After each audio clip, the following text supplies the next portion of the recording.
We now want to talk about voltage and current division. Suppose that I have a 10-volt source, and that 10-volt source supplies two resistors, a 20 ohm and a 29 ohm, 8 ohm resistor. And the question is, how much voltage is across the 28 ohm resistor and how much voltage is across the 20 ohm resistor? And the voltage divider formula will help us do that. So let's go to a more generic problem here where we just have R1 and R2, and we have a voltage source, Vs. It doesn't even really matter if it's a voltage source, we just know the total voltage, Vs. And we're wondering, how does it distribute across R1 and R2? Well, if we knew the current flowing in that circuit, then we could express VR1 as just I times R1 and VR2 as I times R2. So why don't we solve for the current? Well, the current is easily solved for as being equal to Vs, the driving voltage, divided by R1 plus R2. Now, if that seems like a jump to you, we can come right over here to the KVL and say, all right, let's just do this nice and slow. Let's pretend we have a source here, Vs, and let's go around the loop in a clockwise fashion, starting in the bottom. Well, I guess here I started in the top right. So we have a voltage drop of VR1, which is I times R1, a voltage drop of VR2, which is I times R2, and then minus Vs, and all that's equal to 0. And here, when you rearrange and solve for I, you find that I is equal to the expression that I had stated here, the total voltage Vs divided by the two resistors. And now it's a simple thing to express VR1 in terms of Vs, because we can replace I in our R1 times I expression with the expression that we derived for I. So VR1 is equal to R1 over R1 plus R2 times Vs, and VR2 is equal to R2 over R1 plus R2 times Vs. So that's the resistor or the voltage divider formula. Now let's consider, before we do an example, an extension to this. What if we had more than two resistors? What if we had 3? What if we had 10? What if we had n resistors? Okay. Well, the resistor or the voltage divider formula turns out to be simply equal to, the voltage across the ith resistor is simply going to be Vs, the total voltage across the whole string, times the ith resistor, the resistor across whose voltage we're trying to determine, divided by RT, where RT is the total resistance, the sum of all n resistors. Okay, now let's look at this example. We are asked to find Vx. Now there are multiple ways to solve this, but we're going to make use of voltage division.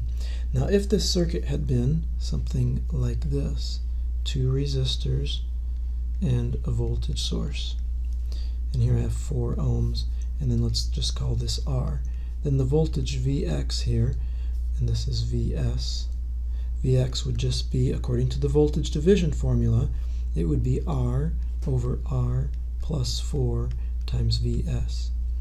In this problem, we don't have just a single R, we have two resistors, but they're in parallel. So we can simply replace R with 6 ohms in parallel with 3 ohms. And 6 ohms in parallel with 3 ohms gives us 2 ohms, as we see here. So what we end up with is Vx is equal to 2 over 2 plus 4 times Vs, or 1/3 of Vs. And what is Vs? Vs was 12 times the sine of t volts. So we simply scale that by 3, so that the answer now is 4 times the sine of t volts. We now want to talk about current division. So if you have a current flowing Is, and it is supplying two resistors that are in parallel, R1 and R2, having currents I1 and I2, and a voltage across the two of Vs. Okay. Then the current division formula helps us determine how that total current Is splits between those two resistors. Now, let's go ahead and derive that. If we knew the voltage across these resistors, we could write that I1 is equal to just Vs over R1, or Vs times G1, G1 being the inverse of Rs. And I2 would be Vs over R2, which is Vs times G2. And we could find Vs if we use Ohm's law, and we write R1 in parallel with R2 times Is. That would give us the total voltage across it. Now we could write that equivalently as 1 over G1 plus G2 times Is. And that is going to be a more convenient form. So now we can take this and we can plug this back in for Vs right here and right here. And that's exactly what is done in this box here. We see that and here I'm calling it Ig1, but it's the I1 over here. I1 is equal to, once you make the substitution, to the total current times the conductance of G1 divided by the total conductance. And the current through G2 is the total current times G2 divided by the total conductance. And this is very analogous to what we saw for the voltage divider. But here we're taking a ratio of conductances, not resistances. Now you can convert this into a formula that uses resistors. If we multiply through by R1 times R2 over R1 times R2, you'll find that you can rewrite this expression now as Is, the total current, times R2 over the sum of the resistances. The only catch there is that notice that in order to find the current flowing through the resistor R1, you take the ratio R2 over the total resistance times Is. And that could be confusing because when we do voltage division, recall that to get the voltage across R1, we do Vs, the total voltage, times R1 over the total resistance. So I prefer to use the conductance formula here. Furthermore, if you use the conductance form of the current division, it applies to networks that have more than two parallel paths. So if you had n parallel paths, right, n resistors that are going to be G1, G2, Gn, then we can say that the current flowing through the ith conductive element is equal to the total current times the conductivity of that ith element divided by the total conductivity, where the total conductivity is simply G1 plus G2 plus G3 all the way up to Gn. Now let's finally look at an example. Okay, we're asked to find the current I3. And this can be solved multiple ways. In fact, this is the same circuit that we just looked at for voltage division.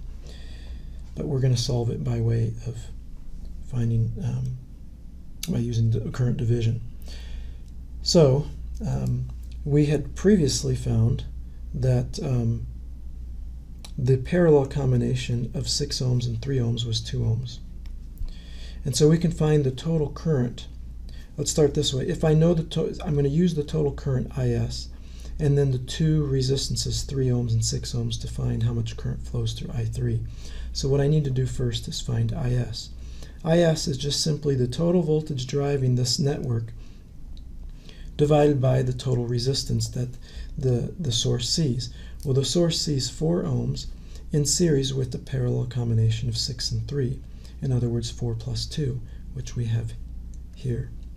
And so IS is 2 amps times sine of t. Then I3, using the current division formula, is simply IS, that 2 amps, times, and here I'm going to use the resistor form. I'm trying to get the current through the 3 ohms, so I'm going to take the other resistance, 6 ohms, and divide it by the sum of the resistances.